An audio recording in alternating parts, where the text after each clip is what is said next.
Hi there, it's Nicole for Lawn Fawn, and today's card features the adorable new Flamingo Together stamps and coordinating dies, and I have used other Lawn Fawn dies to create this really cute beach scene with my flamingos and greeting. I'm going to start by stamping my two flamingos on some smooth white cardstock. I'm using the Simon Says stamp Intense Black ink. This is a great ink for Copic coloring, amongst other things, but it's definitely not going to bleed with your Copics, which is awesome. I'm going to stamp my two flamingos here and then start coloring them in with Copic markers. One thing to note, I did have to re-stamp my large bird as I'm going to color him in, but the colors did bleed outside of the line a little bit. I'm using this R00, which has got a lot of colorless blender in it, and I got a little too aggressive with my blending and ended up going outside the lines. I chose to leave it in the video just so you could see the difference between the coloring of the two birds. So I'm coloring in this bird, or flamingo, I guess I should say, and I just should have given it a little more time in between blending. I blended it, then I went back in with my darker colors, I blended again, and what ended up happening was it bled outside the lines in a few places. It wasn't terrible. I definitely could have just kept it as is, but I found that it bothered me, so I am going to go ahead and stamp another one and color it. So there is the first one. I thought I'd go ahead and color in the little female flamingo here so you could just see the difference where I don't overcolor or overblend, and I don't have that same problem with the bleeding outside of the lines. I laid down my base color, I went in with my darkest color, and then I kind of blend out my darkest color with my mid-tone color, and then go back in with my base color and blend that all out. I really kind of ran the whole gamut here. I had a very kind of peachy pink and went clear to a corally red and blended those three together. For the beaks, I'm using some cool grays, just a couple of colors, blending those out. I guess I did maybe use about 3 colors. The lightest color is really going to blend out some of that dark area, but I kind of like that look. Once I have the flamingos all colored in, I am going to go in and add a little dot detail. I just think it's a kind of cute, fun finishing touch. If you've watched any of my videos before, you've probably seen me do this. I love that look on all kinds of critters. I used my 2 darkest colors to do that for both birds. Then I'm going to take a couple shades of red and color in this heart. There is a coordinating die for this, so I did go ahead and stamp this on the white cardstock and color it in, and then die cut it with the coordinating Flamingo Together dies. There is a smaller heart in this stamp set as well. There is not a die for it, but I'm going to show you, I'm going to stamp it directly on my background pieces, and there will be no problem at all. Now I need some palm trees, so I am stamping the solid image from the Flamingo Together, both the large and small palm tree tops with the jalapeno Lawn Fawn ink. And I'm going to stamp the tree bases with the Lawn Fawn walnut ink. Just filling in any of those little areas. I've already taped my flamingos and heart in place with the coordinating dies, and I thought, well, while I was running that through, I should go ahead and run through the rest of these images as well.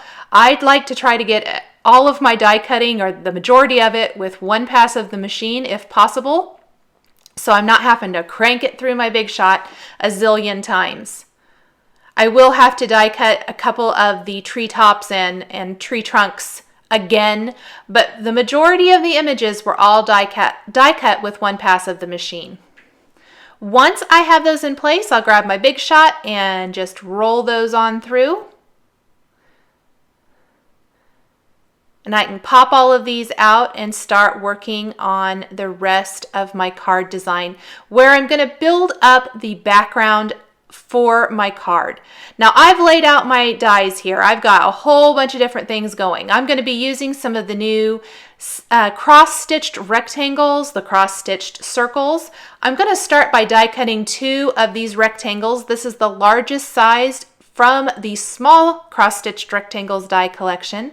One of them is going to be my background. From the other one, I am going to die cut a couple of borders to use to build up my scene.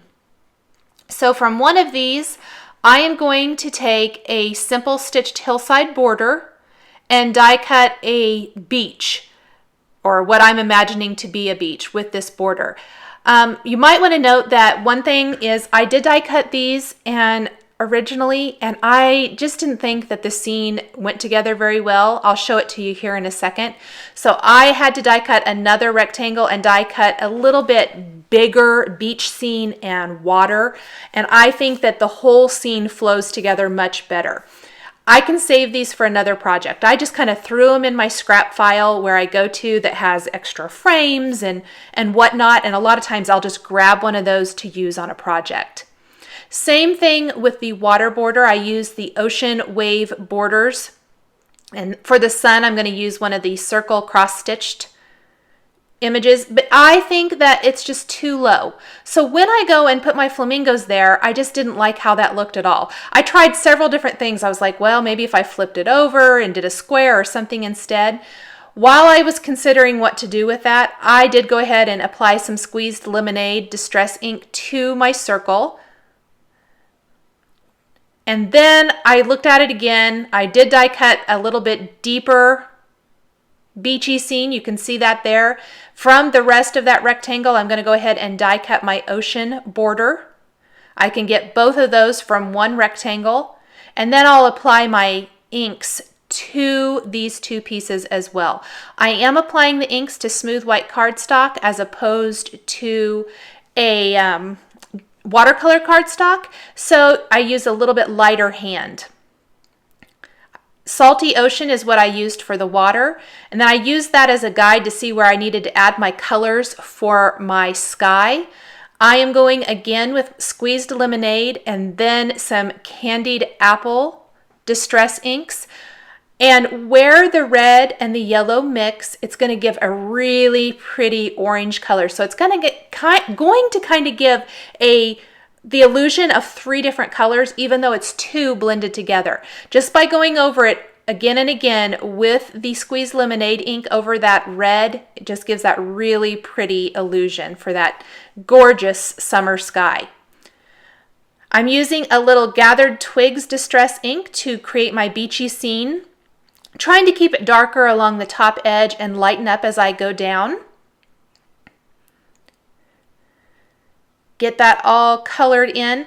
Now I did decide to take my distress sprayer. I don't always do this because the effect is a little bit different than watercolor cardstock. Watercolor cardstock is made for water. Regular cardstock isn't necessarily. So I tried to go with a little bit of a light hand with this, and I spritzed it and I immediately sopped it up so that it wouldn't kind of warp the paper. You can see that great distressing there in all these pieces.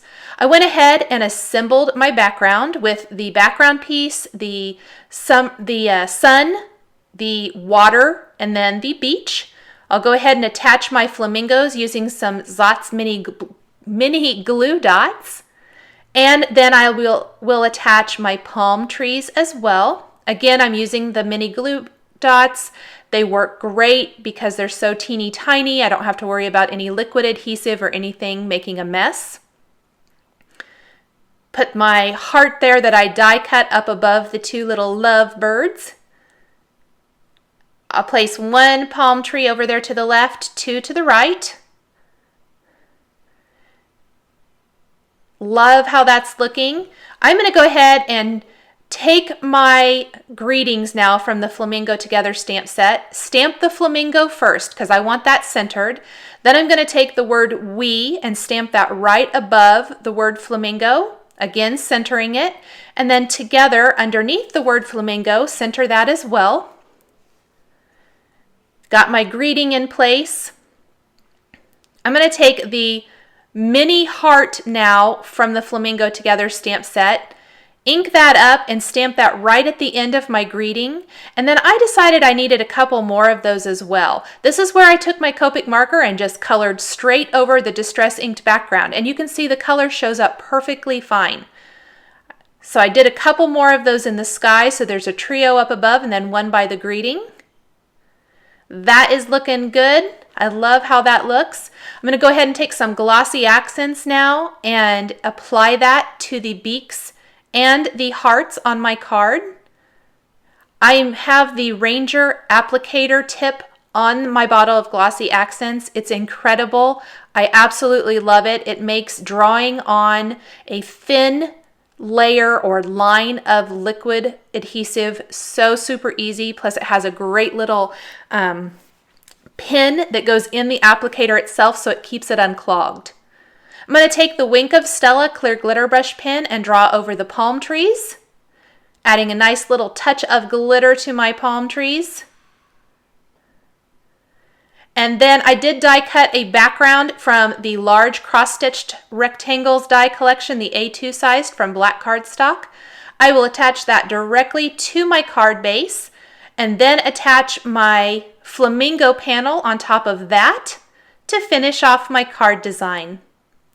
And there is my Flamingo Together card showcasing the stamps and dies from the newest release.